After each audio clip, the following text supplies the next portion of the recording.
सकाळी जर तुम्हाला 3 ते 5 या वेळामध्ये जाग येत असेल तर फक्त एक काम करा. तुमची कितीही मोठी इच्छा असेल तर ती पूर्ण होईल. मनातील इच्छा पूर्ण होतील. तसेच तुमच्या घराची प्रगती होईल. तर सकाळी जेव्हा तुम्ही उठता तेव्हा तुम्ही बेडवर, सोफ्यावर किंवा जमिनीवरती शांतपणे उठून बसा आणि तुम्ही तुमची इच्छा अशा प्रकारे 3 वेळा बोला आणि असं तुम्ही केलं तर त्याच वेळी तुमची ती इच्छा पूर्ण होते. त्यासाठी थोडासाही वेळ लागत नाही. मग असे करता करता तुम्ही जी काही इच्छा असेल, मग ती अनेक गोष्टींची इच्छा असू शकते.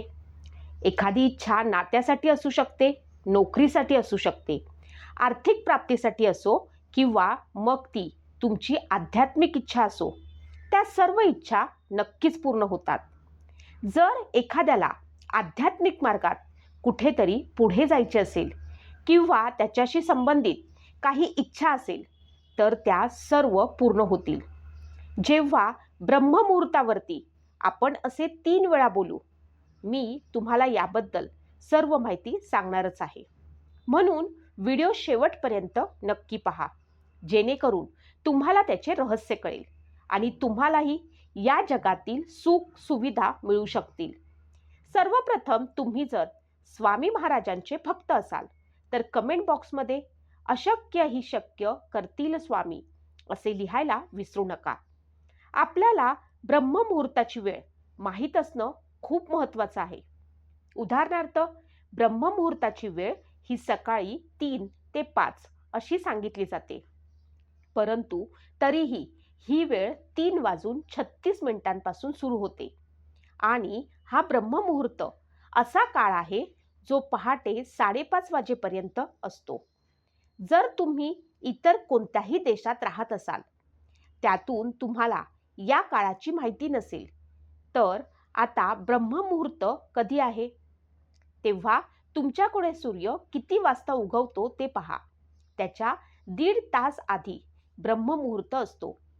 सूर्य उगवण्याच्या आधीचा जो 1.5 तासाचा काळ आहे तो ब्रह्ममुहूर्त मानला जातो. आज मी तुम्हाला जे काही सांगणार आहे ते जर तुम्ही ब्रह्ममुहूर्तावरती केलं तर तुम्हाला सर्व प्रकारचे सुख सुविधा मिळतील आणि त्या सर्व आध्यात्मिक गोष्टी मिळू शकतात. प्रत्येक व्यक्तीच्या जीवनात काहीतरी कमतरता नक्कीच असते. कुणाला शिक्षण घेऊन पुढे जायचं आहे, कुणाला सरकारी नोकरी मिळवायची आहे, कुणाला खाजगी नोकरी मिळवायची आहे, कंपनीमध्ये प्रमोशन्स मिळवायचे आहेत, कुणाला स्वतःचा व्यवसाय सुरू करायचा आहे, तर कुणाला व्यवसायामध्ये वेगवेगळ्या संधी हव्या आहेत. काहींना स्वतःला खूप पुढे न्यायचं असतं, स्वतःची खूप प्रगती करायची असते, तर काहींना अपत्य प्राप्ती हवी असते, तर काहींचे लग्न जमत नाही, काहींवरती खूप कर्ज आहे ते फिटत नाही. अशा अनेक गरजा असतात. तर काहींना आध्यात्मिक बाबींमध्ये पुढे जायचं असतं, त्यांना परमात्म्याशी एकरूप व्हायचं असतं, काहींना आत्मसाक्षात्कार करायचा असतो. प्रत्येकाला काही ना काही इच्छा असते. या सर्वांसाठी ब्रह्ममुहूर्ताची वेळ अशी आहे की ज्यावेळी सर्व देवी देवता प्रदक्षिणा घालत असतात. त्यांची ऊर्जा सर्वत्र पसरलेली असते. अशा वेळी सरस्वती माता त्यांच्यामध्ये असते. अशा वेळी या प्रकारे जप करून तुम्ही तुमची मनोकामना सांगितली तर तुमची इच्छा त्वरित पूर्ण होते.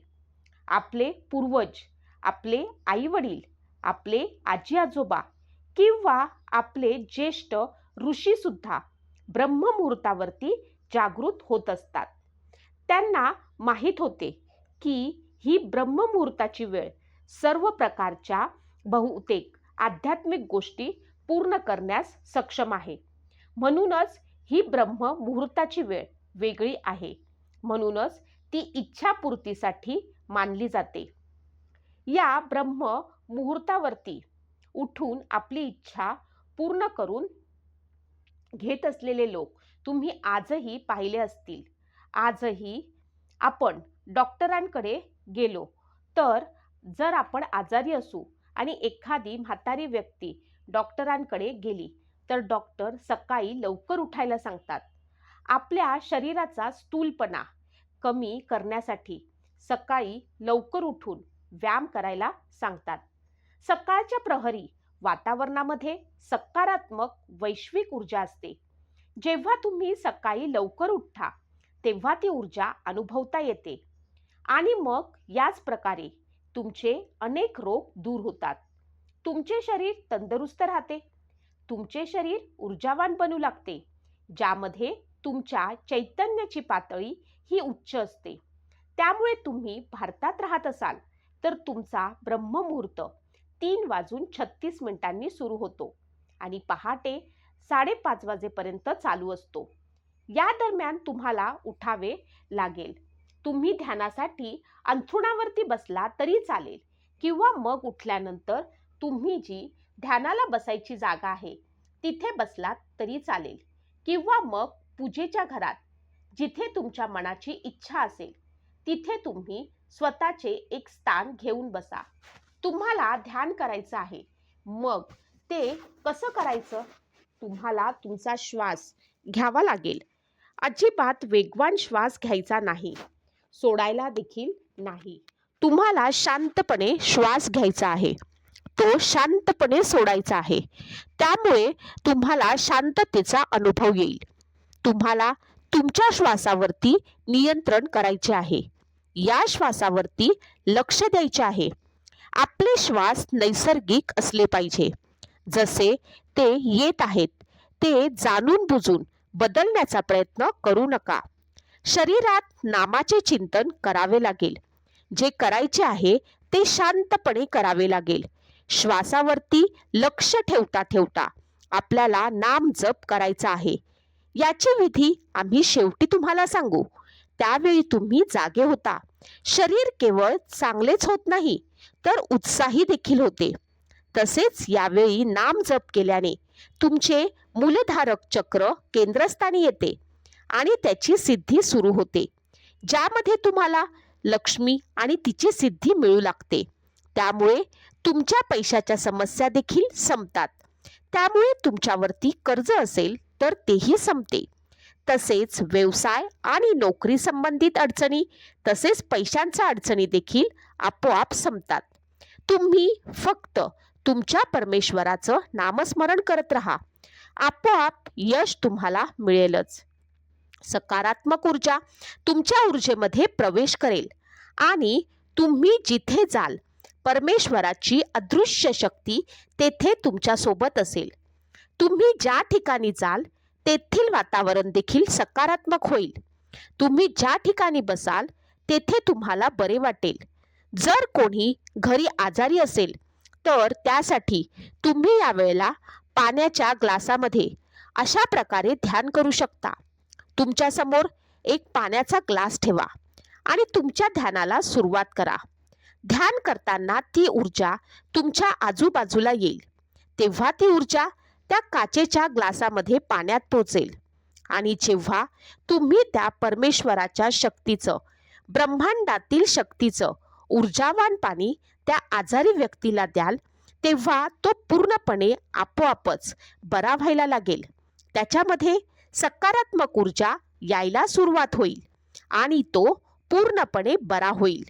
जेव्हा तुम्ही नामाचा जप करतात तेव्हा तुम्हाला त्यासाठी कोणताही नियम नसतो. परंतु जर तुम्हाला एखादा मंत्र सिद्ध करायचा असेल तर त्यासाठी काही नियम असतात. त्यासाठी तुम्हाला योग्य जागी पूजेला बसावे लागते. जागा शुद्ध असावी लागते. उदबत्ती लावावी लागते. मग तो मंत्र तुम्ही सिद्ध करू शकता. पण नाम जप करताना तुम्हाला असे काही करण्याची अजिबात गरज नाही. नाम जप तुम्ही कोणत्याही ठिकाणी शांतपणे बसून करू शकता. तुम्ही कुठेही बसू शकता.